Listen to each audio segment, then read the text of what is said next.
Hello everyone and welcome back to the channel. Today I'm going to answer questions that no scientist has ever truly answered. Number one, why do we lose our type 2X fast motor units? And what causes them to disappear? And third, can they ever be brought back? I'm going to show you the evidence, the mechanism, and deliver a wake-up call to everyone out there claiming age reversal or even slowing it down. Because before anyone makes bold statements about turning back the clock, there's something every so-called longevity biohacker, doctor, or scientist needs to understand, and you're about to see it. Before I begin the video, let me give you a basic breakdown of what a motor unit is. I have to start with this because everything you're about to hear builds from here. Every movement begins with a message from your brain. An electrical signal that travels down to your spinal cord and into the motor neuron, the blue wire you see right here on the screen. At the end of that motor neuron are the muscle fibers, the red strands. When the brain sends the signal, it travels down the wire and lights them up. That's how muscles contract. The stronger or faster the signal, the more fibers it activates. That's why slow, steady movements use smaller motor units, but explosive movements like jumping or sprinting recruit the biggest ones, the fast type 2X motor units. Your body actually has three different types of motor units, each one built for a specific job. First, you have the type 1 slow motor units, also known as low threshold motor units. These are the endurance fibers. They keep you standing, walking, and holding posture. They are built for long, steady work. Then you have the type 2A fast intermediate motor units. These are the middle gears, strong and fairly quick. You use them for climbing, lifting, or running. And finally, you have the type 2X high threshold fast motor units. These are your lightning bolts, pure speed and power. But as we age, it's the type 2X, the explosive ones, that disappear first. And when they go, you don't just lose power and strength, you lose the feeling of youth itself. And this is what we're going to focus on in this video, the type 2X motor units, the ones that define your power, your speed, and your movement. Now here's the mystery that puzzles scientists for decades. Why is it that fast type 2X motor units are the first to disappear with age? Why do we keep the slow endurance ones but lose the ones that give us speed, power, stability? For years, there's never been a clear answer, no direct proof. But recently, a team of researchers decided to look deeper, not in the muscles themselves, but in the wiring. And what they found, to me, is groundbreaking. This study was published in May 2025, so it's fairly new. This was not a study on old people. Healthy young men were used between the age 18 and 29. They were strong, they were active, and they were fit. 9 of them volunteered for one of the strangest experiments ever done on the human body. For 21 days, they were placed on a strict horizontal bed rest. That means lying flat, no walking, no sitting upright, no standing, not even for meals. Every single movement was controlled. Their diet was measured down to the calorie, about 60% carbs, 25% fat, and 15% proteins. For 3 straight weeks, the researchers wanted to answer a single question. What really happens inside the nerve muscle system, that's the neuromuscular system, when the body stops moving? To find out, they tracked everything. They measure muscle size using MRI scans. They test the strength and force with specialized machines. They recorded electrical signals from the muscles using something called EMG or electromyography. It's like putting microphones on the skin to listen to each nerve talking to its muscle. They drew blood samples to look for biochemical signs of nerve damage, especially a molecule called Agrin, which we'll speak about later. And finally, they took tiny muscle biopsies to look under the microscope at the neuromuscular junction. That's a little bridge where the nerve connects to the muscle fibers. But here's what makes this experiment a little bit different, and this is very important. Every previous disuse and immobilization study only measured muscle activity at around 25% of maximum voluntary contraction, MVC for short, which is a scientific way of saying how hard a person can tighten a muscle on purpose. That means they were mostly recording the slow, low threshold motor units, the type 1s, the endurance fibers. None of them ever reached the high threshold type 2X motor units that control power and speed. This was the first study to go all the way up to 50% MVC, finally capturing how those fast motor units behave when movement is completely stopped. It also was the longest and most complete full-body disuse experiment ever done, 21 days of total horizontal bed rest. Earlier studies only immobilized one limb for about 10 to 15 days, but this time the entire body was kept motionless. In other words, they weren't just watching the muscle shrink.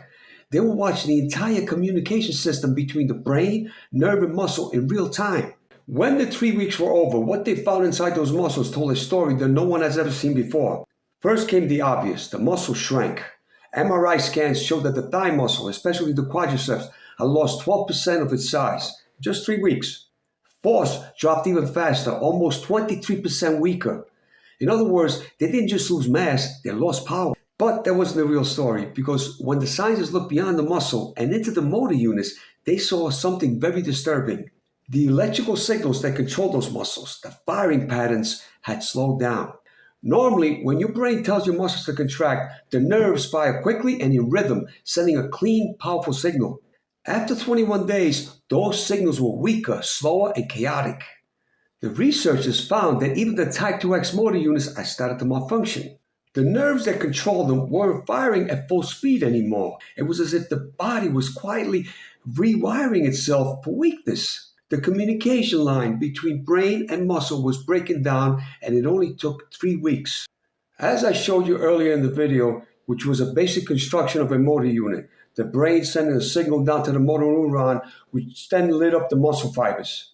Now, I'll give you a little more detail. At the end of that motor neuron, there's something microscopic, much smaller than a grain of sand, called the neuromuscular junction, the NMJ for short.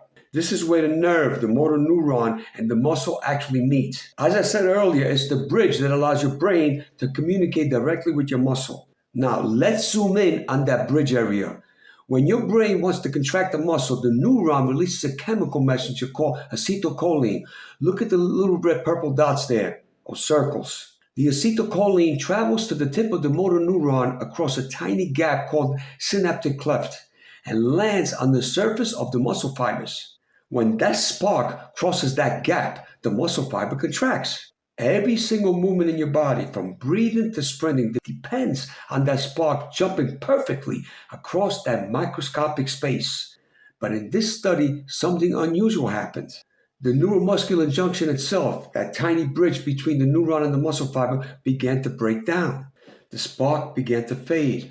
The very connection that keeps your muscles alive and moving was starting to come apart. So now we know where the signal breaks, right at the neuromuscular junction. But the next question is a big one. Why does it break? What's supposed to keep that connection tight in the first place? The answer is a special protein called Agrin. Agrin is like a glue that physically holds your nerve endings, that is the end of the motor neurons, and your muscle fibers together. It keeps the connection tight so the signal from your brain can jump across quickly every single time. You can think of Agrin like a socket that holds the plug in place. When Agrin is strong, that plug fits perfectly. The power flows and everything works. But when Agrin starts breaking down, the plug gets loose. The connection flickers, the current weakens, and sooner or later the plug falls out completely. And that's exactly what this study found. The researchers measured something in the blood called an Agrin fragment, also known as CAF, the C-terminal Agrin fragment. When Agrin breaks apart, these tiny fragments leak into the bloodstream, and after just 3 weeks of lying still, CAF levels shot up, proof that the glue was dissolving and the nerve and muscle were starting to drift apart. That process is called denervation, when the nerve loses its grip on the muscle. Once that happens, the signal is gone. The muscle can't contract and the motor unit dies. This is how it begins, not because of age, not because of genetics, but because the glue that holds your nerves and muscles together starts to come undone. Once that glue, the Agrin, started breaking down, the scientists noticed something strange happening inside the nerves. The signals that tell your muscles to move were no longer clean, they started to stutter. They measured this 2 ways, jitter and jiggle. Jitter is when the signal shows up a little too early or a little too late, like a drummer missing the tempo. Jiggle is when the signal itself starts shaking. Instead of being strong, steady pulse, it wobbles like a flickering light bulb. When your nerves are healthy, those signals are crisp, on time, and powerful. But when the connection begins to fail, the timing slips and the strength fades. In this particular bed rest study, it found that after just 21 days of no movement, jitter jumped from 9.3% to 21.2%, more than double. And Jitter, 13.6 to 36.6. That's almost a triple. After only 3 weeks, the clean rhythm between brain and muscle had turned messy. That's the body's first whisper that something is wrong. The nerve is struggling to talk to the muscle. The brain is shouting the command, but the muscle is hearing it like it's static. After the scientists saw the signal flicker, that rise in jitter and jiggle, they wanted to know how deep the damage really went. So they took tiny muscle samples from the volunteers and looked at them under the microscope. And here's what they found.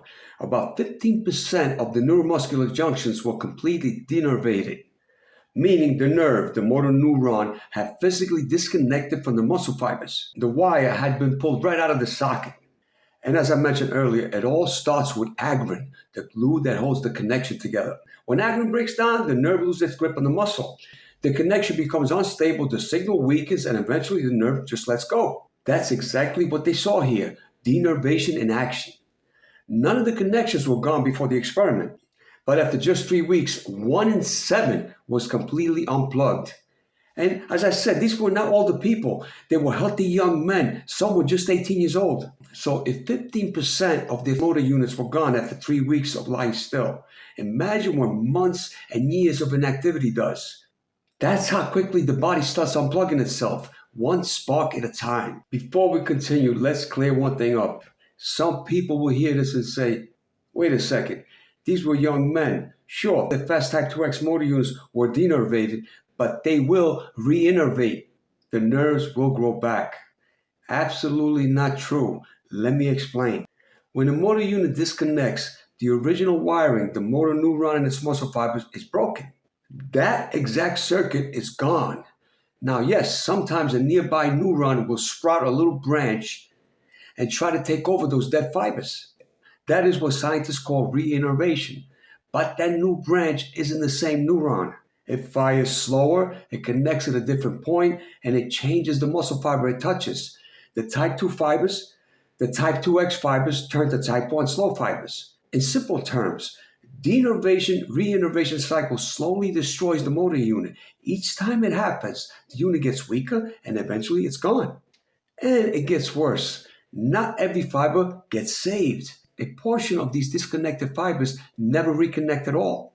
They just sit there, shrink down, and waste away. Over time, they become so weak and misshapen, they're useless, and eventually they die off completely. So when people say, don't worry, the nerves will just rewire, they're missing the truth. Yes, a weak backup connection might show up, but it's slower, it's less precise, and plenty of fibers never reconnect at all. It's like patching up an old extension cord with tape. The electricity still flows, but not the way it used to. And each patch makes the cord shorter, sloppier, and more fragile. That's what happens inside your muscles. Each re-innervation makes the network smaller and less powerful. So even in young men, once the type 2X motor units are unplugged, they will never return to their original form. You cannot restore the lost circuit. You can only compensate for it. And every compensation costs power. And that's the truth about the so-called re-innervation. It's not regeneration, it's a downgrade. What this study just showed is where it all begins. How we start losing our fast type 2X motor units earlier than everyone realizes. Most people think this kind of decline happens over decades. It doesn't. It starts the moment you stop moving, even when you're young. And here's the scary part. Almost everyone takes time off. Injuries, vacations, illness, stress, life. Sooner or later, everyone hits that 3-week mark. That's where it begins. It doesn't just happen once. Every time you stop moving, it starts over again. Number 1, it begins with inactivity. Number 2, when you stop moving, the brain sends fewer and fewer signals down the line. The connection weakens. Number 3, Agrin, the glue starts to dissolve.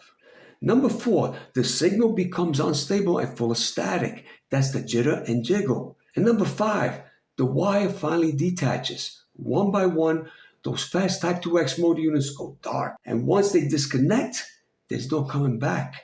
No pill, no supplement, no gene therapy can reconnect the nerve to its muscle. That's why people suddenly feel older after an injury, after surgery, or after a long break. It's not the calendar that aged them. It's the disconnection inside their own body. Now, let me explain why I keep saying these motor units can never come back. First, motor neurons, the command center of the motor unit, are terminally differentiated. I know you probably wonder, what do these words mean? Let's break this down. Terminally means the end of the line. Once they're formed, there is no dividing, no more second chances. Differentiated means the cell has taken on its permanent identity. It becomes a motor neuron, and that's what it stays. Put these together, and it means this. Once you're born with your motor neurons, they have to last you a lifetime. If one dies, there is no replacement. Second, motor neurons are post-mitotic. Let's break this down. Post means after or beyond.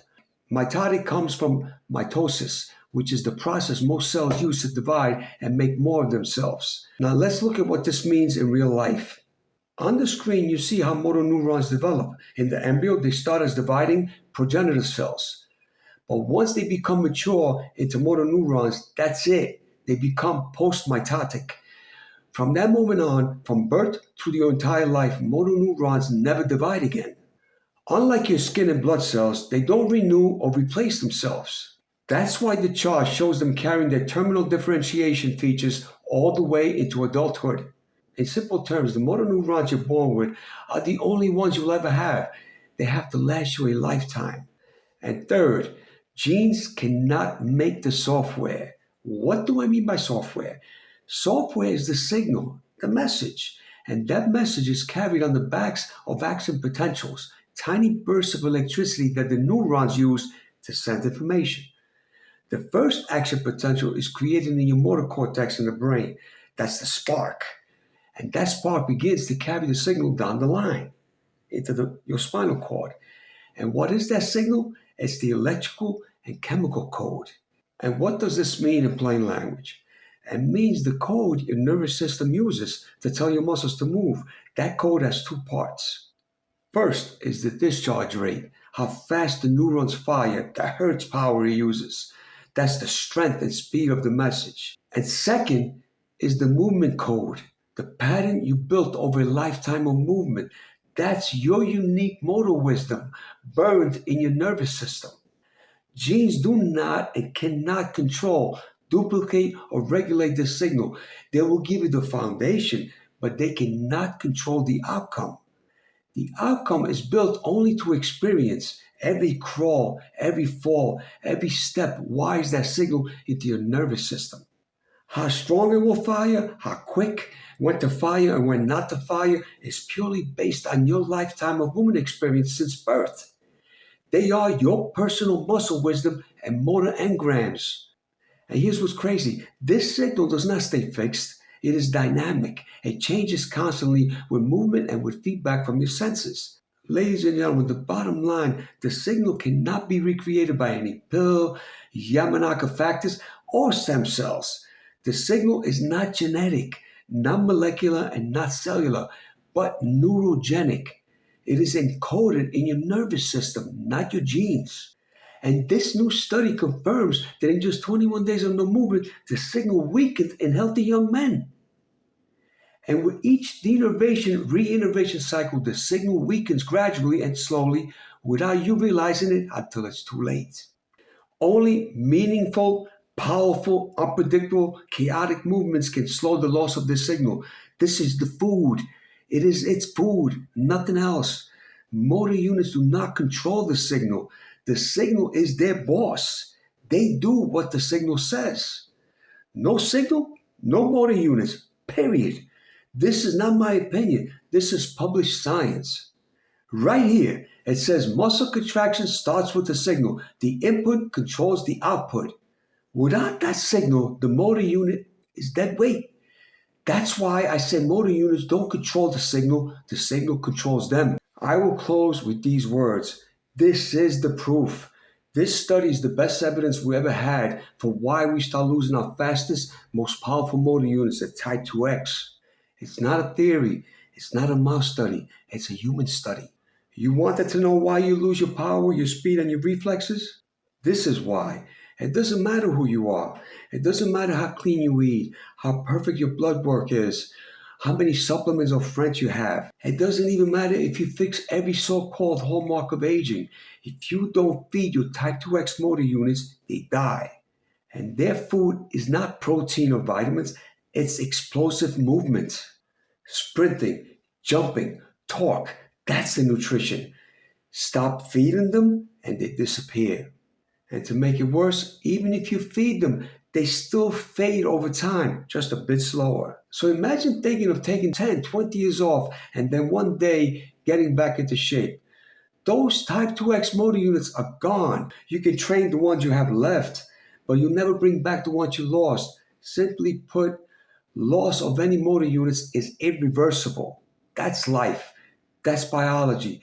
This isn't a pessimistic message, it's a warning. Because if it happened to healthy 18-year-olds in 3 weeks, what do you think decades of sitting and resting are doing to you? You can't reverse this. You can only slow it down. That's the law of the body. That's how it works. Movement keeps you alive. Stillness erases you. Now you know why. Have a wonderful day, ladies and gentlemen. See you soon in my next video.